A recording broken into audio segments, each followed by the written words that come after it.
भगवान वहां पहुंचे और दूर से ही जैसे बलि ने देखा तो महाराज उस दिव्य तेजोमय मूर्ति को, छोटी सी मूर्ति को देख करके बलि का आकर्षण बढ़ने लगा।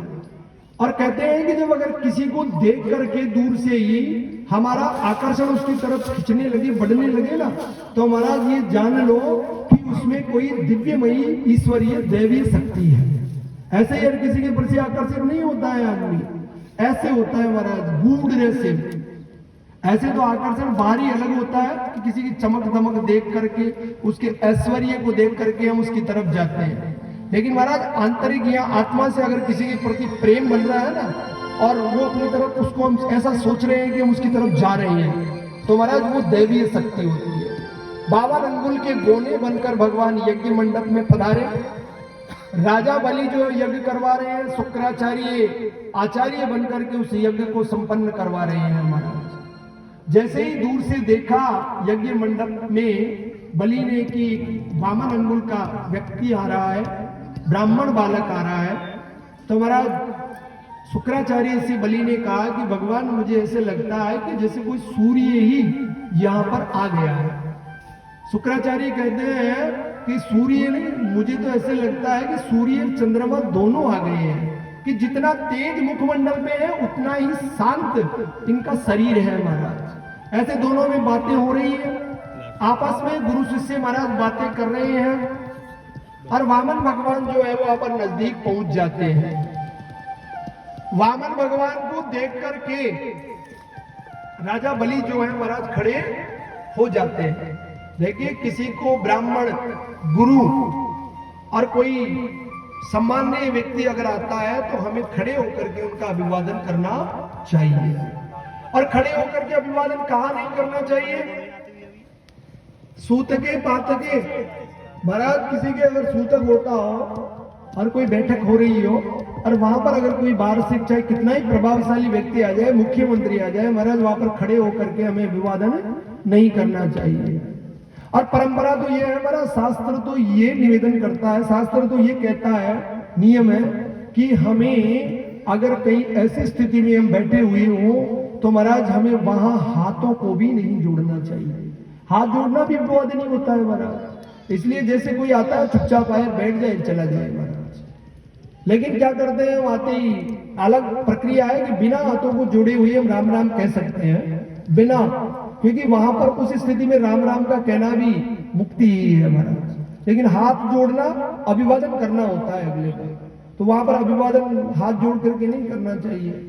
कोई कहे कि महाराज आप भी कहीं जाते हो तो हमने देखा है कि वहां पर हम करते हैं तो आप भी तो करते हो, आप तो ज्ञान बता रहे हो, लेकिन महाराज क्या करें, परंपरा के अनुसार फिर हमें भी करना पड़ता है। नहीं करते हैं तो ऐसा करते हैं घमंड दीजिए महाराज। उठे, हाथ जोड़े, प्रणाम किया और बोले कि स्वागतम ते नमस्तुभ्यम, कि हे भगवान आपका स्वागत है। ब्रह्मन किम करवामते, और मैं आपका स्वागत करता हूं, आप कैसे हैं? ब्रह्मर्षिणा तपय साक्षान, आप ब्रह्म ऋषि के जैसे तेजोमय मुझे दिख रहे हैं। और त्वाम एम वपुर धर्म, हे भगवान मैं आपको देख करके गदगद हो गया हूं, मैं आपकी तरफ खिंचा चला आ रहा हूं। वामन भगवान ने महाराज हाथ में माला ले रखी है, एक हाथ में कमंडल ले रखा है, बगल में छाता है महाराज के, छाता, वामन भगवान की झांकी होती है ना, छाता ऐसे, तो महाराज वो छाता है, चरणों में खड़ा हुआ है, और इसके अलावा महाराज कुछ नहीं है, बस यही चीजें हैं और कुछ नहीं है उनके पास में। और उनके पास में होता भी क्या, वो तो भिक्षुक बन करके गए थे महाराज वामन भगवान, तो वहां पर ऐसे खड़े हैं, परिवार मनमोहक दृश्य दिखाई दे रहा है। बलि जो है उसने सारे परिवार को बुलाया महाराज, और परिवार सहित वामन भगवान का उन्होंने स्वागत किया। शुक्राचार्य भी वहीं उपस्थित थे और वहां बाहर जाकर के लेकर के आए कि चलिए साहब मंडप में पधारिए। यज्ञ मंडप में ले गए महाराज, बड़े बड़े महर्षि, बड़े बड़े राजर्षि और कई बड़े बड़े संत विप्र विद्वान महाराज स्तुतियां करते करते मर जाते हैं, लेकिन भगवान घर नहीं आते हैं। और महाराज बलि का देखो भाग्य कि भगवान स्वयं जो है वो मांगने आए भी कैसे, मांगने के लिए, भिक्षा लेने के लिए महाराज, दान लेने के लिए उसके घर पे आए हैं, उसके भी भाग्य खुल गए महाराज। और ये किसका प्रताप है महाराज? ये सब उस प्रहलाद का प्रताप है, भक्त प्रहलाद हुआ इनके कुल में। तो महाराज प्रहलाद के पुत्र थे बलि, इसलिए महाराज उसकी संस्कारवान अगर कोई पैदा होता है ना तो उसकी कृपा बनती ही बनती है महाराज। साक्षात रूप धारण करके यज्ञ मंडप में भगवान मेरे स्वयं यहाँ पधारे हैं, ऐसा बलि विचार कर रहे हैं। मैं कैसा भाग्यवान हूं, मैं शब्दों में बयान नहीं कर सकता हूं महाराज। आज मेरे पितर तृप्त हो गए, आज मेरे पितर मतलब पूर्वज जो है वो तृप्त हो गए, कोई प्रकार की कोई ग्लानि नहीं रही है महाराज। आज मेरा कुल पवित्र हो गया। देखिए कहते हैं ना कि बड़े भाग तब जानिए जब मिलने आवे संत गुरु विप्र ब्राह्मण। जब कोई मिलने आता हो और घर आ जाता हो ना तो महाराज बड़े भाग्यवान समझना चाहिए अपने आप को। पितरों को भी पूर्वज भी तर जाते हैं ऐसे, लेकिन सबका ही सम्मान करना चाहिए। ऐसे नहीं है फिर भाई अपना घर का जोगी जोगना जो अपना घर का महाराज आगे तू उठे ही कौन खाट पे बैठे रही है। और महाराज वाराणसी कोई महाराज आगा बढ़ा जो कदे कदे आओ महाराज बंद देकर फिर चारू मेर लागा बंडे महाराज पानी महाराज दूध महाराज चाय। ब्राह्मण सभी बराबर है, संत सभी बराबर है, अतिथि भी सभी बराबर है। अतिथि है ना अपने घर में एक पुत्र के एक बाप के 4 पुत्र हैं, चारों पुत्रों की अलग अलग जगह शादियां हो गई महाराज। 2 तो बड़े पैसे वाले हैं महाराज और 2 गरीब हैं उसके ससुराल वाले 2 बच्चों के। तो महाराज जितना पैसे वाले का प्रभाव उसका प्रभाव रखोगे ना आप, जितना सम्मान उतना ही आपको गरीब का सम्मान भी करना चाहिए। यही जीवन की सार्थकता है महाराज, नहीं तो जीवन की कोई सार्थकता नहीं है। हम कैसे ही चले, ऐसा कुछ नहीं। ऐसे तो अपने हम में हम कुछ भी करते रहे। वहां पर कथा सुनाते हुए ये सब बातें समझाते हैं महाराज सुखदेव जी। और सुखदेव जी परीक्षित को मोक्ष के लिए सुना रहे हैं, गति के लिए कि मृत्यु का भय नहीं रहे। इसलिए संसार में भी किसी को भी मृत्यु का भय नहीं रहे। इसलिए भय कब नहीं रहेगा महाराज, जब हम शुद्ध आचरण करेंगे, अच्छे आचरण करेंगे। और जब हम कथा श्रवण आदि करेंगे तभी हम शुद्ध आचरण करेंगे। ऐसे आचरण नहीं करेंगे शुद्ध। देखो कई लोगों को भाव यह है कथा में जार बैठ बस हुई कल्याण जाओ मुक्ति जाओ अपन समझवा की जरूरत कौन। कई लोगों को भाव वो भी जे भाई कथा में खेबू करे जाके भागवत की तो दंड दंड काना पड़े जाए बंडता है जो जतरा भी जीव जंतु है ना आपको भी मोक्ष से जाओ जो महाराज। बे जीव जंतु जे बम बुद्धि को ने ज्ञानम नराणाम अधिको विशेषो। मनुष्य के अंदर ज्ञान ज्यादा है इसलिए उस पर विचार करो, जो बताते हैं उस पर उसके अनुसार चलो, शास्त्र की आज्ञा मानो। अब तो पशु जे इसलिए भागा तो काना पड़वासु ही मुक्ति जाओ नहीं बना। लेकिन आपने मुक्ति काना पड़वासु ना है भी पर चालवासु भी मार्ग पर चालवासु। कोई कियो के भाई माता पिता की सेवा करो तो सेवा करो। ये माता पिता की सेवा करे हमारा पंचालक महाराज भागवत में कहते माता पिता की सेवा। भाई पानी पा तो उठा गिलास गला पकड़ो तो पानी हंडोई मेल दीजिए महाराज हंडोई भाई अंडा नहीं पिए सारे दिन तू एक तो अपना हाथ से बार उठ पानी पा और एक हंडो मेला घणो फर्क पड़े महाराज। तो तब मुक्ति होती है, ऐसे नहीं होती है। यहाँ पर महाराज भगवान पधारे और राजा बलि भगवान के चरणों में गिर गए, विधिवत उनका स्वागत सत्कार किया। और उसके बाद में महाराज बलि ने कहा भगवान से कि हे वामन पुरुष, हे ब्राह्मण देव, आप क्या चाहते हैं, क्या लेना है आपको, ये बताइए महाराज। ये मांगने की स्थिति आ गई महाराज वहां पर, भाई मैं आपको कुछ देना चाहता हूं तो बताओ आपको क्या लेना है। वामन भगवान जो है महाराज वो तो चाहते ही यही थे कि भाई अपने को कुछ कहे, लेकिन ऐसे डायरेक्ट अगर हम ऐसे कहेंगे कि स्वर्ग में दे दे तो महाराज देव को नहीं वो जान जाओ लो भाई कोई छली जाए जिसको डायरेक्ट ना बोले। भगवान भी चतुर थे, ऐसे ही कैसे बोलते महाराज। तो उन्होंने कहा नहीं, और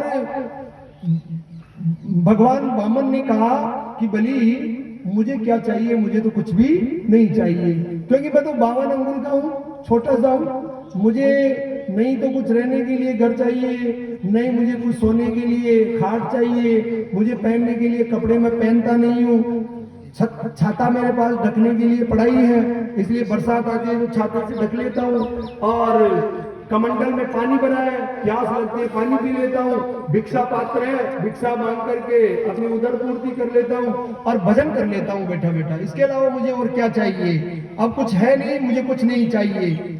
वामन भगवान की इस स्थिति को सुन करके बलि ने सोचा कि ये कहीं मजाक कर रहे हैं इसलिए इनको कुछ देना तो चाहिए, अपने यज्ञ में पधारे हैं महाराज। तो वामन भगवान से कहा कि दान तो तुम्हें लेना ही पड़ेगा ब्राह्मण देव, आपको दान तो लेना ही पड़ेगा।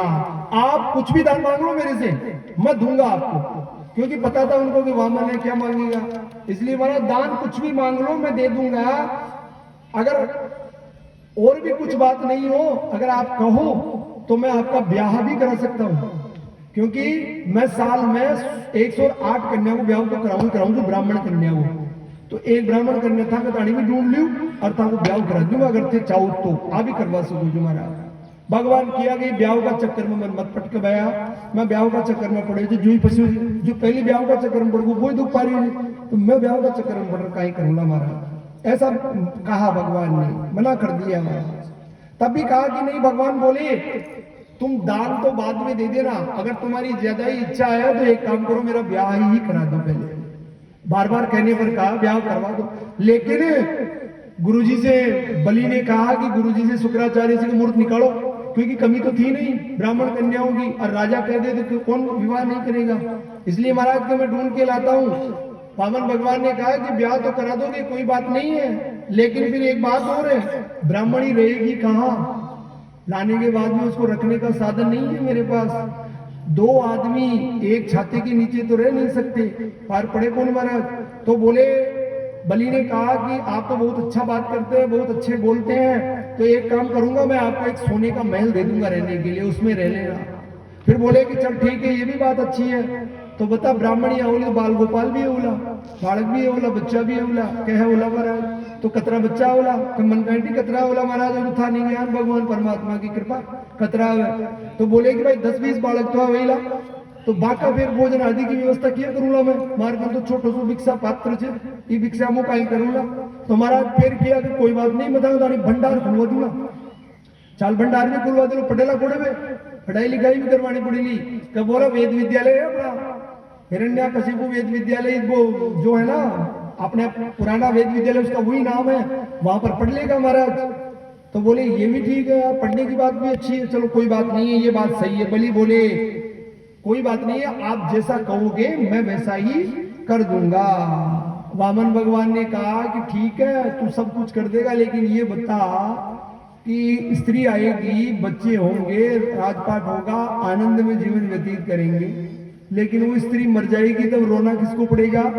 तो बलि बोलता है कि महाराज रोना नहीं पड़ेगा, ताकि मिली थे रोला मत क्यों रो, ये स्थिति हो गई महाराज। तो बोले कि हम काम ही ऐसा जीवन में क्यों करें जिससे हमें रोना पड़े, हमें काम ऐसा करना ही नहीं चाहिए बलि जिससे अंत में रोना पड़े, ऐसा काम क्यों? इसलिए इस विवाह के झंझट को छोड़ दे, हमें झंझट विवाह तो करना ही नहीं है।